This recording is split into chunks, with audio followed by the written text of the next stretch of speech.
안녕하세요. 저는 곧 60을 바라보고 있는 애엄마인데요. 제 이야기를 사연으로 남겨보고자 라디오를 찾았습니다. 어려운 형편이다 보니까 자식들 키우느라 이 한 몸 뼈 빠지게 고생해야 하는 건 사실 당연하지 않습니까? 또 이런 가난이 그렇게 악착같이 살아가지 않고는 답이 없는 인생이잖아요. 그러나 저는 가난한 지난 삶을 한탄하고자 이 글을 쓰게 된 건 아니고요. 제게는 목숨보다 중요한 아들이 있는데 아들 문제 때문에 이 사연을 쓰게 되었어요. 아들 흉을 보려는 건 아니지만 아들의 실수로 인해서 하마터면 가난보다 더 고통스러운 시간을 맞을 뻔했거든요. 정말 용기 내서 이 사연을 들려드리는 거라 부디 누구의 탓은 말아주시고 감상 부탁드립니다.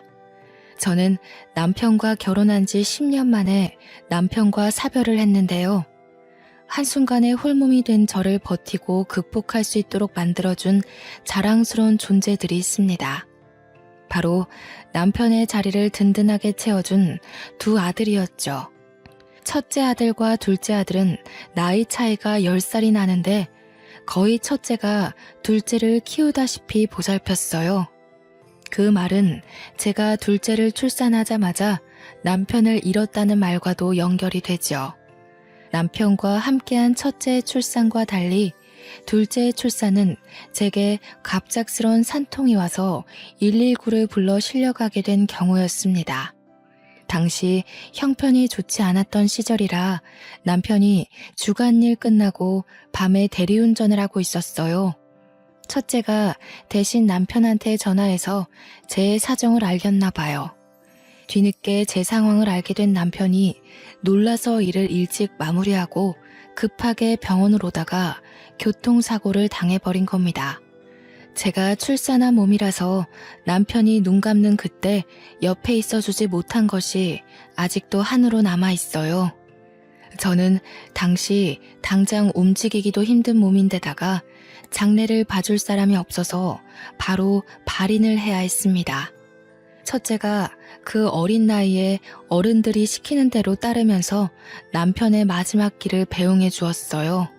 참 기특하면서도 하필 그 당시에 출산한 제 스스로가 너무 원망스러웠습니다.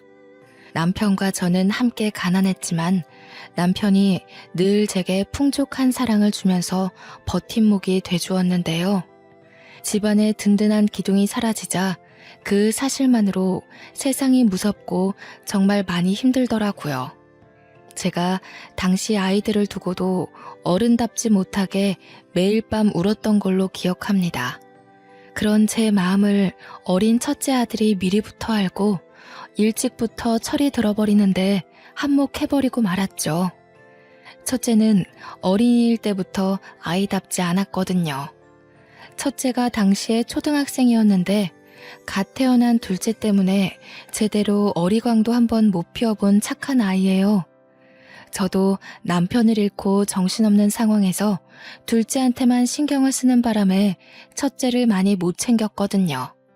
그럼에도 첫째는 불평도 없었고 학업 성적이 떨어지는 것도 아니었습니다. 오히려 반장까지 하면서 반에서 모범을 보였어요. 첫째가 꼭 받아오는 상이 하나 있었는데 학교 생활과 타학생들에게 모범이 되면 주어지는 표창장을 매년마다 받아오더라고요. 그럴 때면 둘째만 챙기느라 첫째의 학교 생활을 들여다봐주지 못한 것이 얼마나 미안한지 모릅니다. 아직까지도 첫째 아들만 생각하면 엄마 노릇 한번 못해준 게 그렇게 후회와 미련이 남아요. 알지만 그럼에도 불구하고 당시 제겐 갓난아기인 둘째가 너무도 큰 영역을 차지하고 있었어요. 한 번씩은 제가 아이에게 해선 안 될 기대를 첫째에게 바라면서 화낼 때가 있었는데요. 호준아, 엄마가 동생한테서 눈 떼지 말라고 그랬잖아. 아유, 애 머리 빨개진 것 좀 봐. 멍들겠네. 이런 데 올려놓으면 금세 구부러진다고 몇 번을 얘기했어.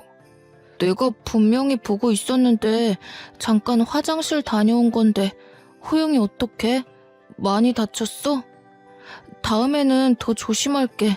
죄송해요.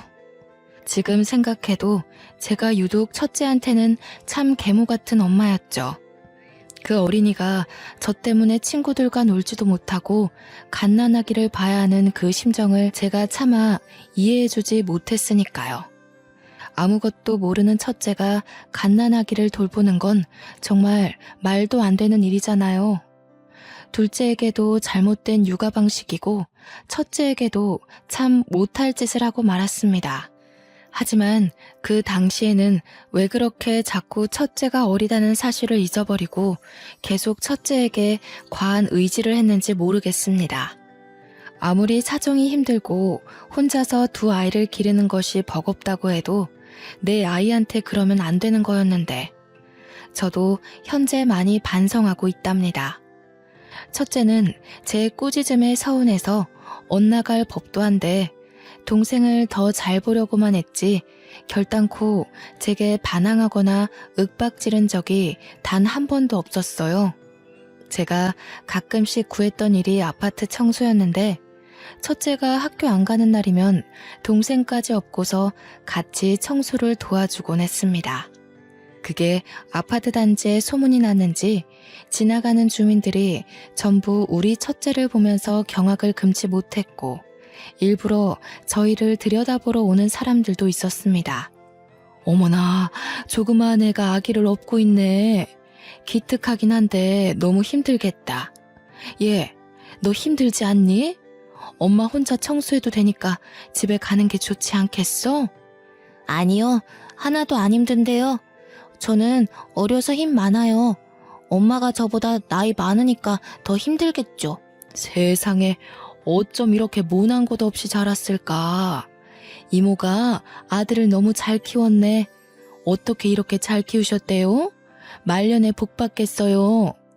첫째는 지나가는 아파트 주민들이 그 착한 심성을 고스란히 느낄 정도로 정말 잘난 아들이었습니다. 저는 항상 첫째의 나이를 잊고 지내다가 주민들에게 그런 말을 들을 때면 뒤늦게 죄책감을 느꼈죠. 어느 집에서 아이가 아기를 업고 계단 청소를 하게 만들겠어요? 그렇다 해도 둘째가 있는 이상 첫째보다는 둘째를 더 챙길 수밖에 없는 처지였어요. 둘째는 항상 첫째보다 10살이나 어린 약한 존재였으니까요. 저는 그곳에서 첫째를 고등학교 보낼 때까지 일을 했던 걸로 압니다. 고등학생이 된 첫째는 사춘기 시기에도 불평 한 번 안 하고 그때까지 제 일을 도왔어요. 오히려 첫째의 지극한 효심은 나이를 먹고서 더 커지더라고요. 초등학생이 된 둘째의 연락도 첫째가 꼬박 받으며 둘째가 학교를 하교하면 늘 데리러 가고 그랬습니다. 제가 둘째 걱정을 덜 수 있도록 첫째가 저보다 먼저 나서서 자기 동생을 잘 챙겼죠. 제가 남편을 잃어 무너져 내릴 뻔했던 마음을 붙들고 힘낼 수 있었던 건 솔직히 첫째의 덕이 다했다고 봅니다. 그러나 속 한 번 썩인 적 없던 첫째가 딱 한 번 큰일을 낸 적이 있었는데요. 그날은 첫째가 모의고사 문제로 선생님과 상담을 해야 해서 아파트 청소를 늦게 도와주러 온 날이었습니다. 그날 둘째도 초등학생이다 보니까 알아서 제가 일하는 곳에 왔고 둘째가 얌전히 기다리고 있으니 첫째에겐 바쁘니까 굳이 안 와도 된다고 말을 했거든요. 그런데도 첫째가 기어코 찾아왔더라고요. 그런데 하필 제가 그날에 청소를 하다가 실수로 이 아파트를 찾아온 손님의 어린 딸에게 더러운 물을 튀기는 바람에 한바탕 난동이 벌어진 거 아니겠습니까? 여태 일하면서 실수 한 번 한 적이 없던 저도 그날은 놀라서 우왕좌왕하며 많이 당황했습니다. 어머나, 시은아 괜찮니? 이 아줌마가 정말 우리의 옷 다 젖었잖아요. 어떡하실 거예요? 안 그래도 날 추워지는데 감기라도 걸리면 어쩔 거냐고요. 죄송합니다. 그 옷은 제가 다 변상해 드릴게요. 연락처랑 계좌번호 알려주시면 지금 바로 송금해 드리겠습니다. 정말 죄송합니다. 어이가 없어서 이 옷이 얼마짜린지 알아요? 어린애 옷이라도 아줌마가 입고 있는 거적대기보다 비싼 거예요. 뭐 이렇게 조심성 없는 사람이 일을 하고 있어? 어디서 고용한 거래요? 여기는 사람 뽑을 때 테스트도 안 해보고 뽑나 봐? 그 아줌마의 딸에는 저의 둘째랑 비슷한 또래로 보였습니다. 제가 봤는데 물이 아이 스타킹으로 살짝 튀었거든요. 물론 그마저도 제 실수가 맞아서 떳떳하게 주장할 입장은 아니었지만 솔직히 아이가 좀 유독 유난스럽게 엉엉 우는 겁니다. 그 때문에 아줌마도 더 역정을 내면서 일이 더 커지는 느낌이었어요. 이 모든 걸 아이스크림 쪽쪽 빨면서 지켜보고 있던 둘째가 그 아이에게 다가가 먹던 아이스크림을 내밀더라고요. 그러자 그 딸애가 울음을 뚝 그치는 게 아니겠어요? 딸애가 우리 둘째가 주는 아이스크림을 받으려고 하는데 그 순간 아줌마가 그걸 탁 내치는 바람에 아이스크림이 바닥에 떨어졌습니다. 둘째가 좋은 마음으로 아이에게 사과를 표현했다는 걸 알아서 저는 당시 둘째가 받았을 상처가 조금 걱정되더군요. 이 꼬맹이가 더럽게 어디다 대고 그런 불량식품을 들이대? 애미나 새끼나 구질구질한 건 똑같아가지군. 더러우니까 저리 가. 얼른. 아니나 다를까 둘째가 아줌마 호통에 겁을 먹고 울먹거리기 시작했어요. 이젠 아줌마 딸이랑 제 아들이랑 둘이서 울어대는데 저는 얼른 둘째를 아줌마 곁에서 떨어뜨려 놓으며 뒤로 숨겼습니다. 잘못 없는 내 자식에게까지 불똥이 튀니 그것만큼은 도저히 봐줄 수가 없어서 한 소리 하려고 했습니다. 어른 잘못은 어른끼리 해결해야지 죄 없는 아이한테 트라우마를 남겨줄 필요는 없는 거잖아요. 그래서 아줌마한테 당장 사과하려고 소리치려 했습니다. 그런데 하필 그때 바로 첫째가 나타났지 뭡니까? 첫째는 나타나자마자 한마디 말도 안 하고 곧장 행동으로 보여줬는데 제가 청소한다고 쓰고 있던 물동이를 들어서 그 아줌마에게 사정없이 뿌려버렸습니다. 저도 놀랐고 아줌마도 화장이 흘러내리는 줄 모르고서 경직된 채 굳어 있었죠. 더러운 게 있어서 청소 좀 하려고 하는데 비켜주시죠. 냄새가 나서 물 10바가지는 더 부어야 될 것 같네요. 계속 그렇게 서 계실 거면 직접 걸레질도 해드려요? 아줌마는 뒤늦게야 첫째를 향해 크게 성화를 보였습니다.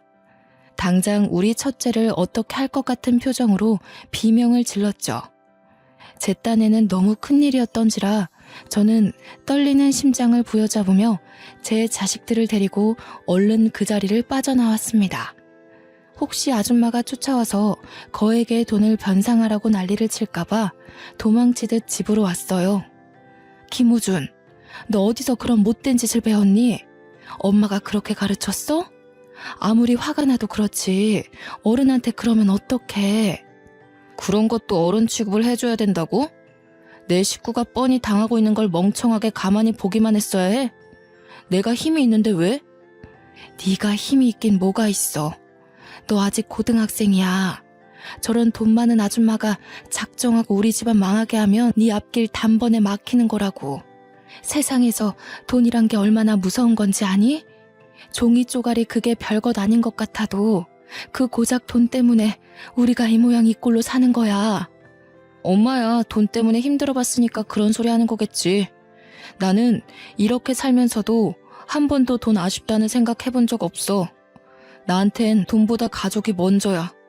굶어 죽더라도 나는 내 가족이 그런 취급받는 거 절대 못 내버려둬. 앞으로도 오늘 같은 일 있으면 주먹을 써서라도 나설 거야. 그날이 처음으로 첫째가 제게 반항을 했던 날이었습니다.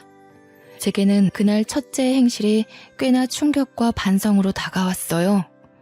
엄마 일이라면 항상 발벗고 나서는 착한 아들에게서 문득 벅찬 가족애를 느꼈고 둘째 때문에 신경 못 써주는 사이 훌륭하게 자라고 있었다는 걸 깨우쳤죠. 그렇게 화를 냈던 첫째의 마음도 결국은 식구를 위한 마음이었는데 저는 그걸 알면서도 그저 참아야 했다고 가르치는 어리석은 엄마였던 겁니다. 저는 첫째의 마음을 이해하지만 그러다 어려운 우리 형편에 큰 화라도 당할까봐 그걸 더 걱정했던 것 같아요. 첫째한테 한 소리 들은 그날 이후 제 자신이 정말 창피하더군요. 가족이 없었다면 돈 같은 것도 이렇게 악착같이 비굴하게 쫓지 않았을 텐데 결국 돈이 필요한 근본적인 이유가 가족인 건데 사는 게 버거운 나머지 그 중요한 걸 잊고 있었지 뭡니까. 저는 그 아줌마의 강력한 민원 때문에 결국 일을 잘렸으나 그게 첫째 탓이라고 생각하지 않았습니다. 첫째는 자기의 욱한 성질 때문에 제가 잘린 거라고 사과를 하더군요. 그러면서 저한테 대들었던 일까지 용서를 비는데 가족을 위해서 용기 있게 나서준 아이의 기계를 어떻게 대들었다고 표현하겠습니까? 저는 첫째가 죄책감을 가지지 않도록 차분하고 진정성 있게 설명을 해주었습니다. 우리 호준이가 옳았는데 그땐 엄마가 겁이 많아서 그랬어. 엄마는 우리 형편에 마냥 고개 숙이는 게 잘 살아가는 방법이라고 생각했거든. 그런데 그날 호준이 말 듣고서 엄마 생각이 잘못됐다는 걸 알았어. 옳은 짓을 했는데 왜 네가 사과를 해? 엄마가 몰라서 오히려 미안하다고 말해주고 싶었어. 첫째 아들은 제 앞에서 처음으로 눈물을 보였는데요. 사춘기라서 그런지 많이 감정적인 것 같기도 하더라고요. 그래도 우리 아들 눈물을 보니까 그동안 첫째가 고된 마음을 누구한테도 기대지 못해서 얼마나 힘들었을까 그런 생각이 들었어요. 너무 가슴이 미어지는 것 있죠? 그날 밤은 둘째가 아닌 첫째 등을 토닥토닥 두들겨주면서 그 다 큰 아이를 재워줬네요. 그 이후로 가끔씩 그 아파트를 지나가면 주민들이 저희를 알아보고 아쉬워하며 안부를 물어봐주곤 했습니다. 특히 첫째를 많이 궁금해하셨는데요.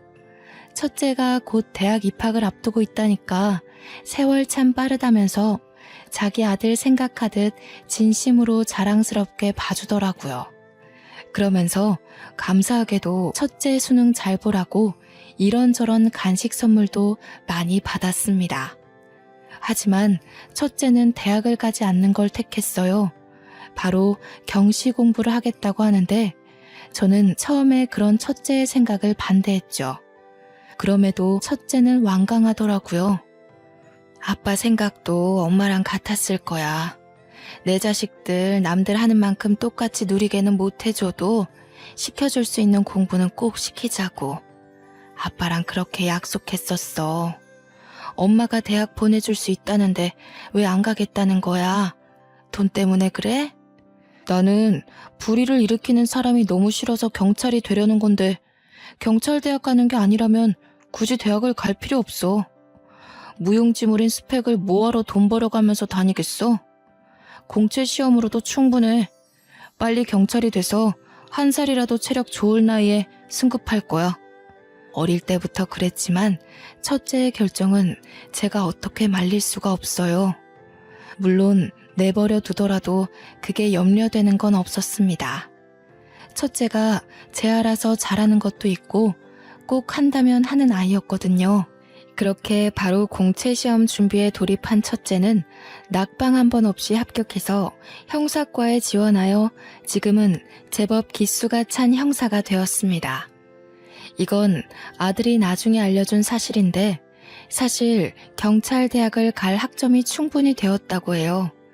등록금이 저한테 부담이 될까봐 말을 못했었고 이유가 돈 때문이라고 말하면 엄마가 어떻게 해서든 자기를 대학교로 보낼까봐 숨겼다고 하네요.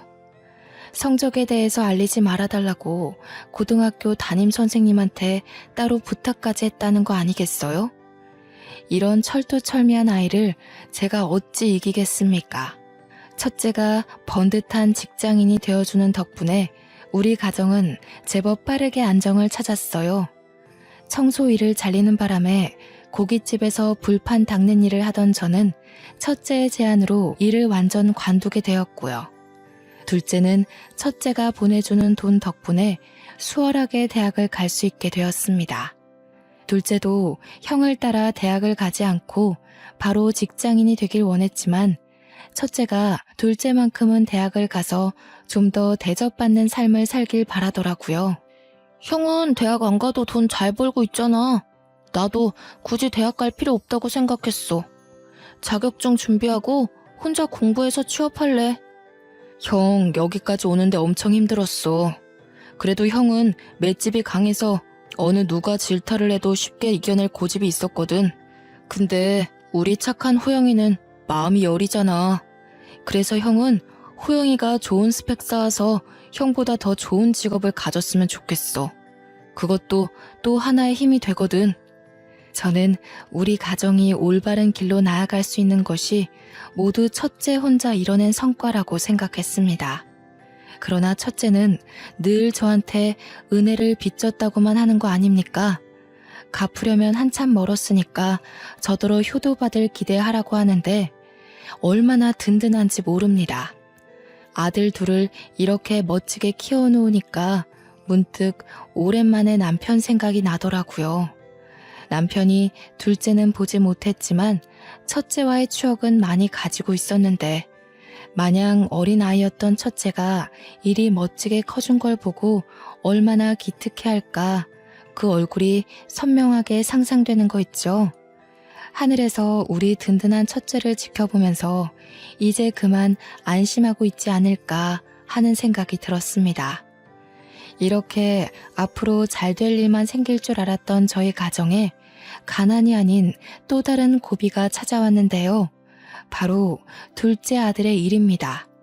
둘째가 사실 제겐 좀 아픈 손가락이에요. 아빠 얼굴 한번 못 보고 자라게 한 것도 미안한데 어릴 때부터 건강했던 첫째와 달리 둘째는 잔병 치레가 많았거든요. 그래서 첫째보다 더 많이 살펴보고 돌보기도 했습니다.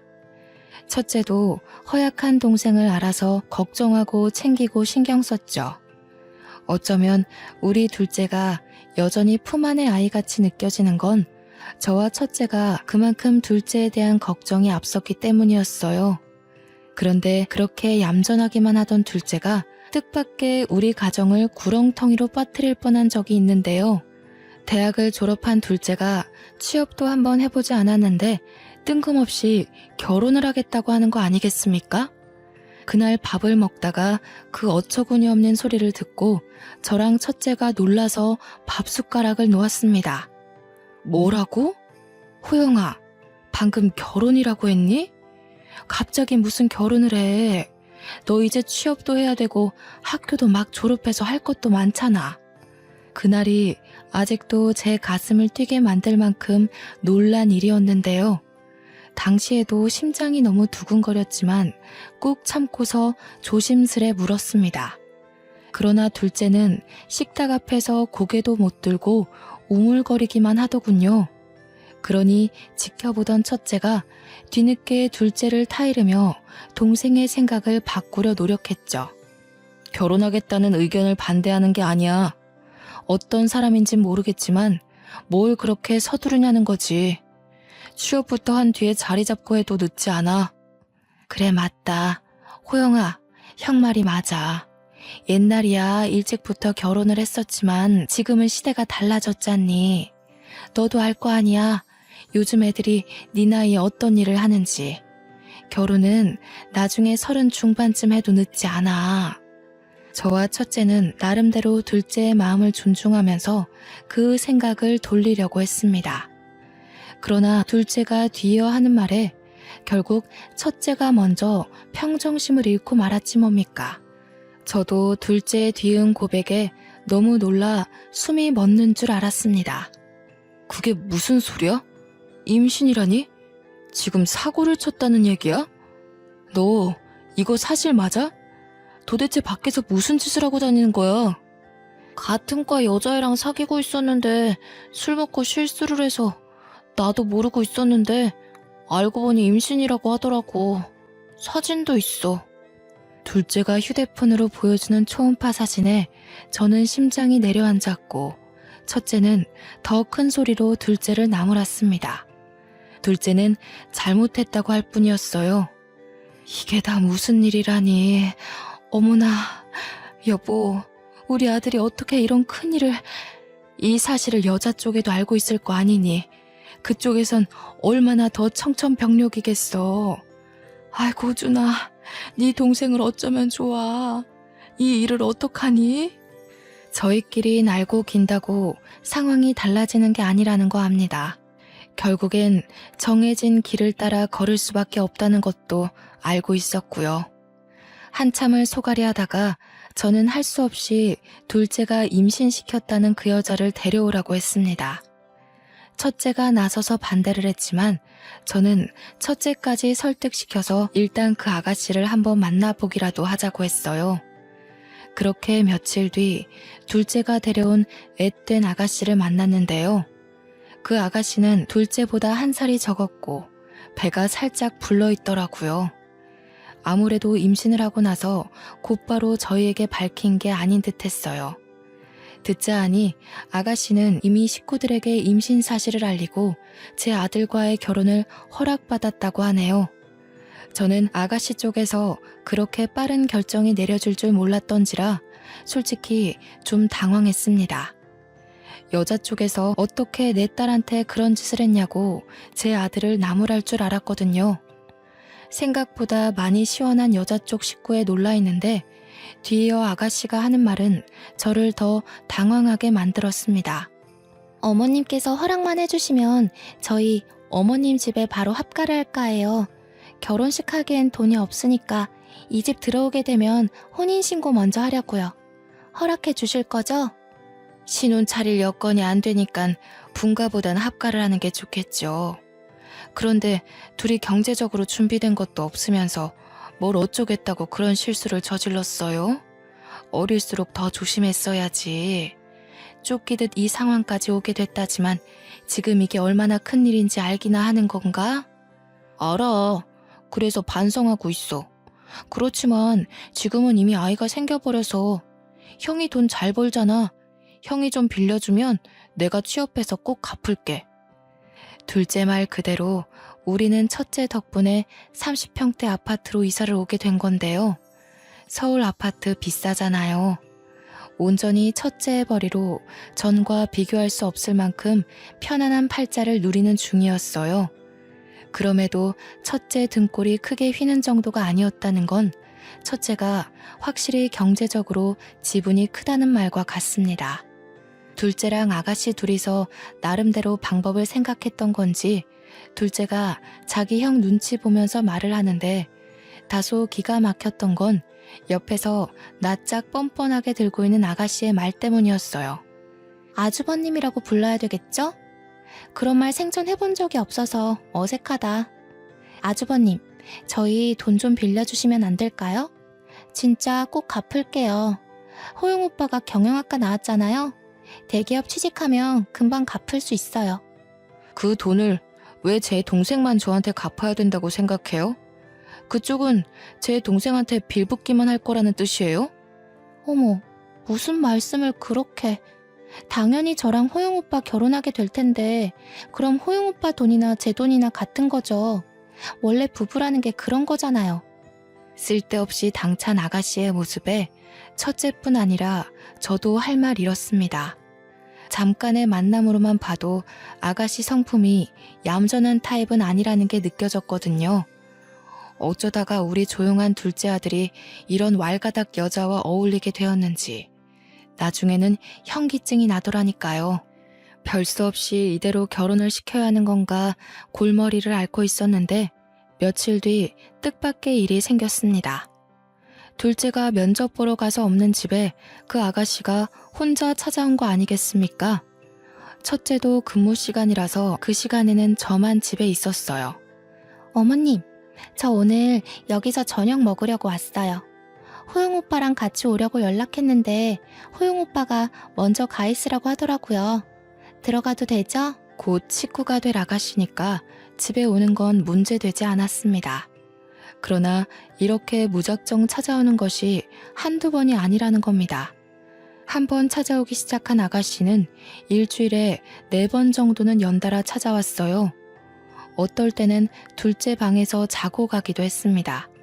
배가 불러있는 여자를 함부로 내칠 수도 없고 결혼하기 전까지 거리를 두라고 떼어놓을 수도 없어서 참 난감하더라고요. 결국은 둘이 결혼을 시켜야 하는데 저도 하루 일찍 며느리로 집에 들여야 하나 고민이 더 늘어갔어요. 결혼을 시키는 쪽으로 마음이 기울던 어느 날 둘째와 아가씨 관계에 대해 다시 돌아보게 된 계기가 있었는데요. 역시나 첫째와 둘째가 없는 그 시간에 아가씨가 또 찾아와서 오후부터 둘째 방에서 뒹굴거리고 있었어요. 제가 잠깐 장보러 나가야 될 것 같아 그 아가씨한테 집을 봐줄 걸 부탁했습니다. 네, 어머님. 천천히 다녀오세요. 참, 오시는 길에 복숭아 하나만 사주시면 안 될까요? 호영 오빠 아이가 아무래도 딸인 것 같아요. 자꾸 복숭아가 먹고 싶은 것 보면. 어차피 장 보러 가는 거라서 복숭아 하나 사오는 건 어렵지 않았어요. 알겠다고 말한 뒤 문단속 잘하고서 나섰는데 깜빡하고 장바구니를 안 챙겨왔더라고요.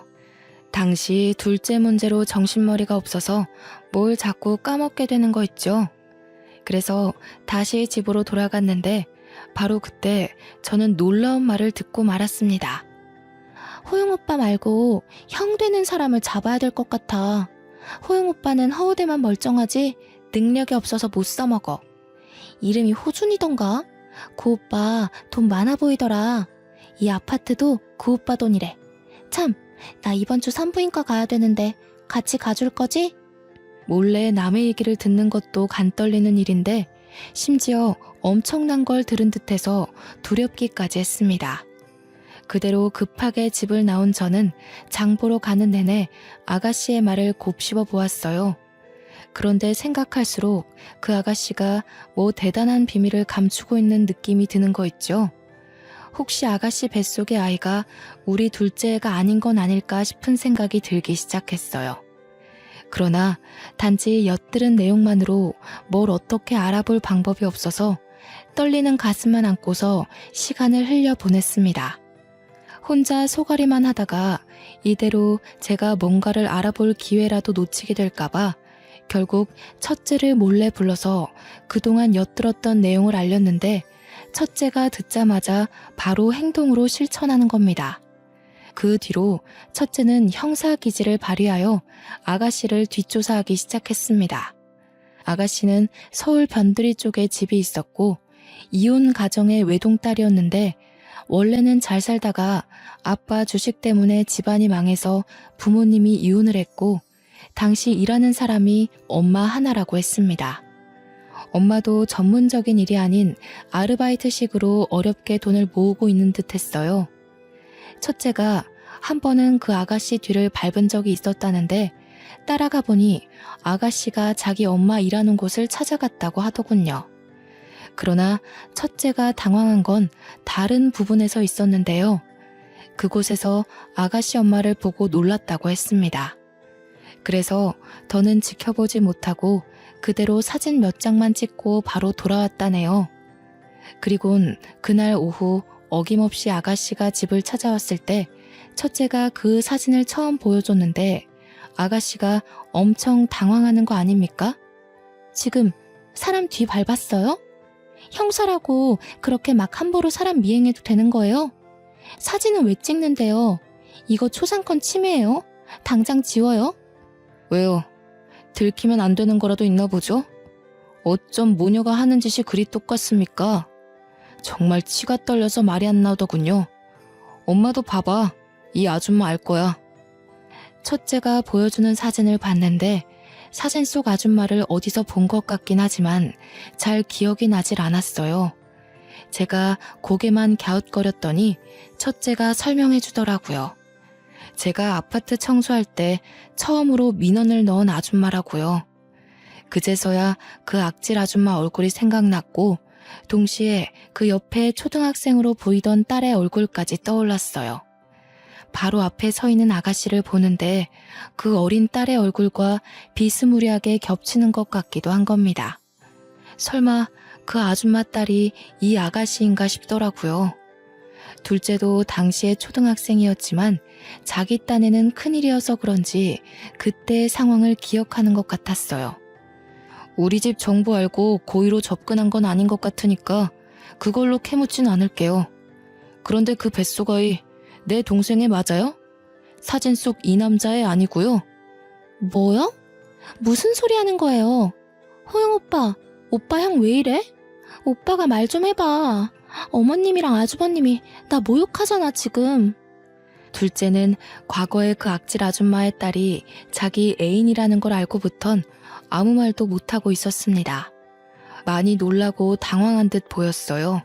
그리고 사진 속에는 아줌마와 아가씨 말고 남자가 하나 더 있었는데 꽤 불량스러운 사람이었거든요. 아가씨와 다정하게 포옹도 하는 사진도 있었단 말이죠. 아마 그걸 보고 둘째가 충격에 더 충격을 받은 것 같았습니다. 몇 번을 말해요. 호영 오빠에 맞다고요. 이 사람 왜 이러는 거야, 정말? 아주버님, 지금 나한테 실수하는 거예요. 아무리 제가 동생 와이프 될 사람이라고 해도 이렇게 하대하는 건 아니죠. 그렇게 자신만만하면 우리 동생이랑 유전자 검사 진행하죠. 호영이 아이라는 게 증명이 되면 우리도 마다할 이유 없어요. 그쪽한테 사과하고 식구로 받아들일게요. 진짜 막무가내시네? 애도 안 낳았는데 무슨 유전자 검사예요. 그리고 자존심 상해서 그런 거 하기 싫은데요? 호영 오빠, 가만히 서 있지 말고 뭐라고 말 좀 해보라니까. 형 말이 맞아. 나도 이미 이걸 봐버린 이상 검사했으면 좋겠어. 시은아, 너 양수 검사해. 나도 정액 검사 받을게. 둘째까지 우리 식구 의견대로 나오자 아가씨가 크게 당황하며 싫다고 부정했는데요. 늘 아가씨 의견을 존중했던 둘째는 검사 안 할 거면 결혼도 안 할 거라고 쐐기를 박는 거 아니겠습니까? 결혼이 목적인지 아가씨는 어쩔 수 없이 꼬리를 내렸고 검사 날짜를 잡았습니다. 그리고 당일날 둘째는 검사를 했는데 둘째가 검사를 끝마치고 나올 때까지도 아가씨가 병원에 나타나지 않는 겁니다. 나중에 연락이 오길 그 이유가 병원 오는 길에 사고가 나서랍니다. 응급처치도 필요 없었을 만큼 경미한 사고였다고 하더라고요. 누가 봐도 검사 받기 싫어서 버린 집 같길래 저와 첫째는 상관없다고 검사 날짜를 다시 잡았습니다. 그렇게 죽상인 아가씨를 데리고 검사를 위해 다시 병원을 방문하던 날이었습니다. 둘째 검사 결과가 마침 나오는 날이기도 했기에 받게 되었는데 친자 검사를 위해 채취했던 정액 검사에서 뜻밖의 황당한 사실을 알게 되었지 뭡니까? 지금 뭐라고 하셨어요? 불임이요? 그럼 제 아들이 실수로 누굴 임신시킨다거나 나중에 결혼을 해도 평생 그럴 가능성이 없다는 말씀이세요? 임신을 아예 못한다는 게 아니고요. 지금 정자의 운동성이 다소 떨어져 있어서 자연 임신이 불가능하다는 걸 말씀드리는 거예요. 불임이더라도 정자만 있다면 인공수정이든 시험관이든 시도해서 아이를 가질 수도 있습니다. 의사의 불임 판정에 식구들 다 놀랐지만 무엇보다 크게 당황한 건 같이 듣고 있던 아가씨였습니다. 어디서 머리 굴릴 새도 없이 함께 있었기 때문에 이젠 빼도 박도 못하게 상황을 직면하게 된 거죠. 둘째 아들이 딱 한 번 아가씨와 실수를 했다는데 자연 임신이 불가능한 불임이 여러 번 시도해도 안 되는 걸 한 번만에 아이가 생겼다라. 그게 가능할 리 없지 않나요?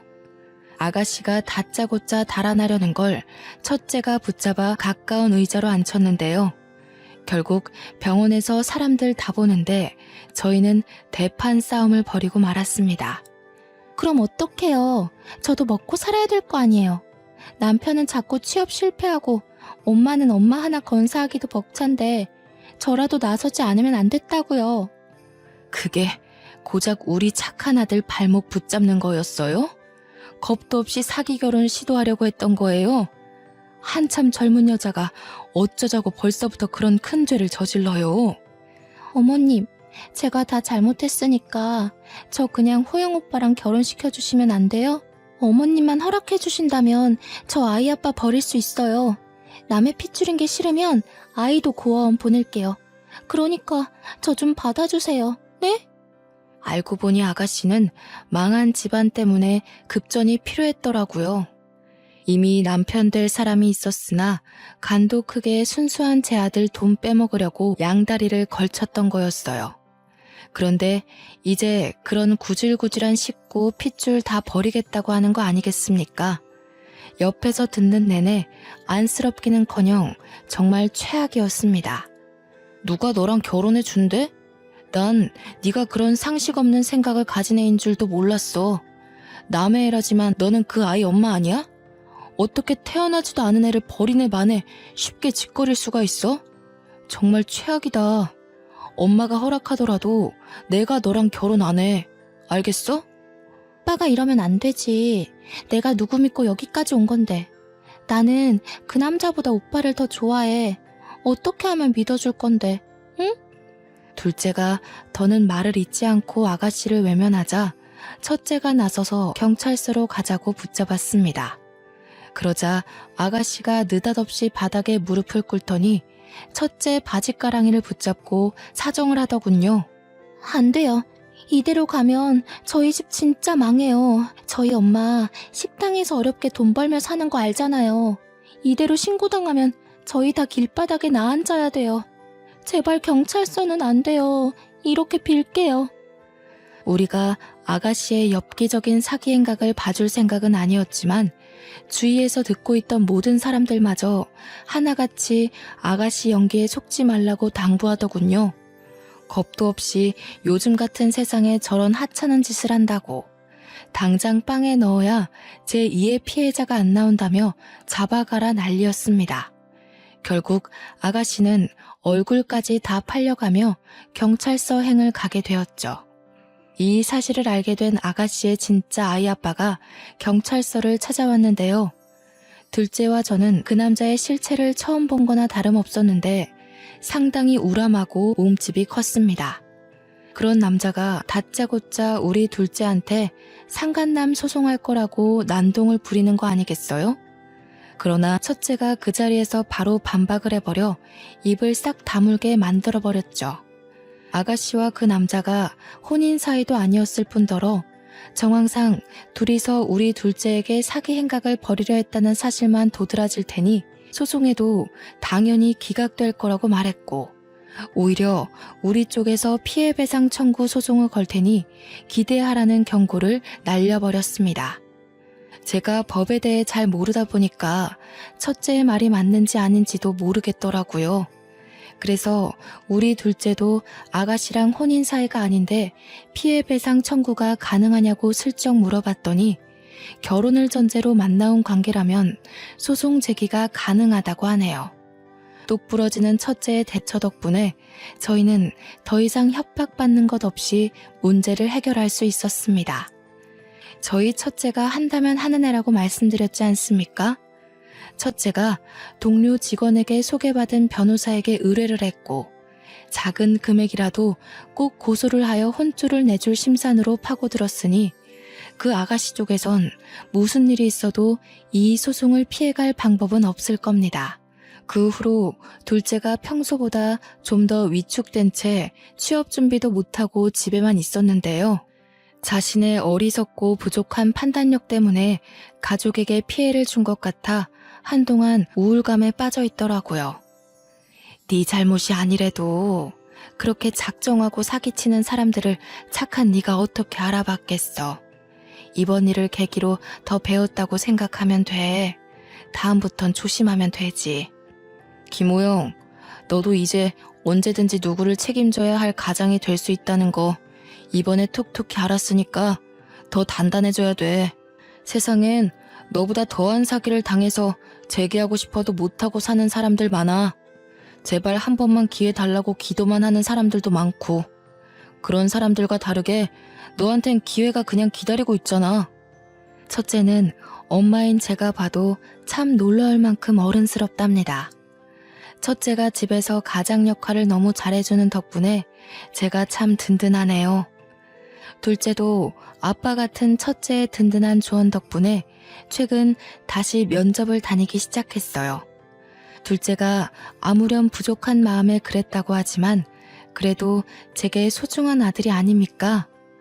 바보 같은 짓 했다고 걱정되는 마음에 나무라기도 했지만 이마저도 제가 다 포용하고 넘어가야 한다고 생각해요. 자식 키우는 거 쉽지 않잖아요. 저는 남들과 달리 자식으로부터 애먹어 본 횟수가 적다고 보거든요. 착하고 얌전하게 자라준 아들인데 이 정도 말썽은 피울 수 있다고 봅니다. 이 기회에 둘째가 나름 책임감에 대해 배운 모습이라서 오히려 위안이 되네요. 이렇게 시끄럽고 가슴 떨리는 사건이 불과 2달 전에 있었습니다. 그나마 하늘에 있는 남편이 우리 둘째를 지켜줬기 때문에 이만큼에서 사건이 마무리될 수 있지 않았나 그렇게 생각하렵니다. 사람이 살아가는 데에 마냥 순탄할 수만은 없다는 걸 알지만 우리 아들 둘은 부디 고난 역경을 다 피해갔으면 좋겠어요. 이게 자식 있는 부모들의 마음이겠죠. 사연을 쓰다 보니 엄마 역할을 잘 해내지 못한 저의 어리석음이 너무 돋보이더라고요. 쓰는 내내 얼마나 창피했는지 모릅니다. 좀 더 현명하고 똑똑한 엄마였다면 내 자식들이 좀 더 나은 환경에서 자라지 않았을까 하는 아쉬움이 있네요. 그래도 이렇게 모자란 저를 대우해주고 늘 우선으로 봐주는 착한 아들들이 있어서 제가 엄마 소리 듣고 잘 살고 있지 않나 싶습니다. 제 사연이 혹시 듣기 불편하진 않으셨나 모르겠어요. 사연을 즐겨 듣다가 저도 한번 도전해보고 싶어서 첫째 아들한테 컴퓨터를 좀 배웠거든요. 이걸 쓰는데도 거의 반나절이 걸렸지 뭡니까. 첫째가 도와준다고 하는데도 온전히 제 손으로 읽어내느라 한참 진땀을 뺐네요. 이제 이야기도 마쳤으니 그만 일어나서 허리 좀 펴야겠습니다. 서투른 제 사연 감상하신다고 고생 많으셨습니다. 모두 가시밭길을 피해가는 삶을 살길 바랄게요. 감사합니다.